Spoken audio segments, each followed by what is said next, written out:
ৰাজু কালি school কিয় নাহিলি তই application আনিছনে লগত ছাৰ নাই অনা গাহৰি কাইলৈ দেউতাৰ সিগনেচাৰ আৰু এপ্লিকেশ্যন লগত লৈ আহিবি ওকে ছাৰ ৰহ তোক এপ্লিকেশ্যন দি আছো ৰহ কাইলৈ গম পাবি তই ৰাজু এপ্লিকেশ্যন আনিলি ছাৰ এপ্লিকেশ্যনটো নানিলো কিন্তু দেউতাৰ সিগনেচাৰ লগত লৈ আহিছো আবে বদমাছ দেউতাৰ সিগনেচাৰ কাৰ ঘৈণীৰ মূৰত লিখি আনিছ ছাৰ ঘৈণীৰ মূৰততো অনা নাই কিন্তু পকেটত নিশ্চয় আনিছো ছাৰ এয়া লওক আবে হাৰামি এয়াতো মদৰ বটল ছাৰ আপুনি এটো দেউতাৰ সিগনেচাৰ খুজিছিল ন এয়া দেউতাৰ সিগনেচাৰ চুৰ কৰি আনিছে ছাৰ বাৰু যি কৰিলি এয়া থৈ দিছো পিছত গিলিব লাগিব ৰাজু কচোন তই ডাঙৰ হৈ কি বনিবি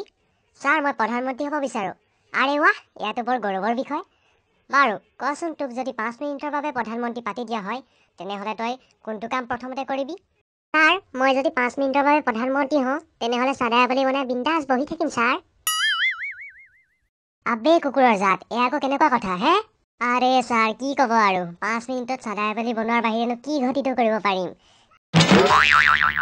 জিঅ'ৰ বেন পৰ্ণ ৱেবছাইটবোৰতো অন কৰি দিব নোৱাৰি নহয় ছাৰ বাৰু 5 মিনিটৰ বাবে নহয় বাৰু তোক যদি 5 বছৰৰ বাবে প্ৰধানমন্ত্ৰী পাতি দিয়া হয় তেনেহ'লে তই কোনটো কাম কৰিবি প্ৰথমতে ছাৰ মই 5 বছৰৰ বাবে ঘেণ্টা প্ৰধানমন্ত্ৰী নহওঁ হ'ম নেকি ছাৰ মই কিয় এনে ক'লি তই ছাৰ আপুনি আৰু কিয়নো মই যদি 5 বছৰ চাদাকে মলি থাকোঁ সেয়া আপোনাৰ শহুৰে খাব নেকি হে বাৰু ৰাজু এইটো কচোন 15 আগষ্টত আমি কি লাভ কৰিছিলোঁ ছাৰ যোৱা বছৰটো স্কুলত 15 আগষ্ট পাতোঁতে আমি নাৰিকল আৰু কেঁচা বুটহে লাভ কৰিছিলোঁ ছাৰ এইবাৰ কি দিব আপুনিয়ে কওকচোন বাৰু আপে কুকুৰৰ জাত নাৰিকল বুট নহয় স্বাধীনতা লাভ কৰিছিলোঁ আমি স্বাধীনতা ৰাজু কচোন এনেকুৱা কি প্ৰাণী আছে যি স্তনপায়ী কিন্তু আকাশত উৰে কিন্তু সন্তান জন্ম দিয়ে আকৌ মাটিত ছাৰ এয়াৰ হোষ্টেজ আকৌ তেওঁলোকে আকাশত উৰে সন্তান জন্ম দিয়ে হস্পিটেলত মানে মাটিত বুলিয়ে ধৰি লওক আৰু ছাৰ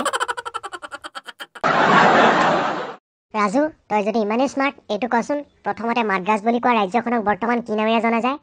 ছাৰ চেন্নাই আকৌ ৱাহ ৰাজু শুদ্ধ উত্তৰ কিছু টেলেণ্টেড হৈছে আৰু দেই আৰু এতিয়া কচোন তই মাদ্ৰাজৰ সলনিনো কিয় চেন্নাই নামটো নামাকৰণ কৰা হ'ল আৰে ছাৰ অকণমানতো ক্ৰিটিকেলি প্ৰশ্ন সুধিব লাগে ন